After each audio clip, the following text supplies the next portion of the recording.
podcast úvodního videa. A tohle bude video o mně a o tom vlastně, co budu dělat.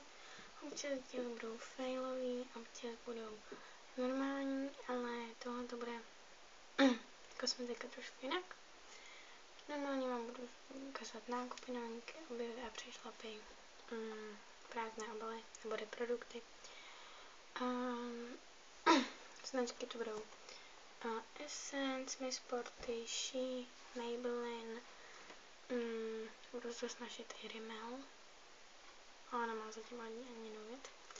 Budou to i nějaký kosmetiky od Baley, ale tak to bylo asi všechno.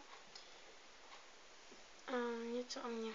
Je mi 14 let a ráda hraju na kytaru, volejbal hraju a ráda se zajímám o kosmetiku, což vidíte v dalších videích.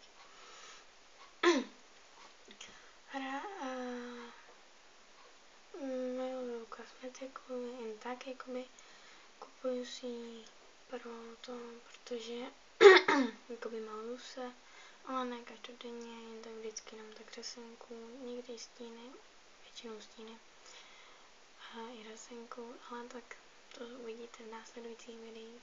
Doufám, že se vám tohoto video líbilo, když jo, tak dejte si like a já budu vědět, že mám točit dál. Takže se uvidíme u dalšího videa. Ahoj!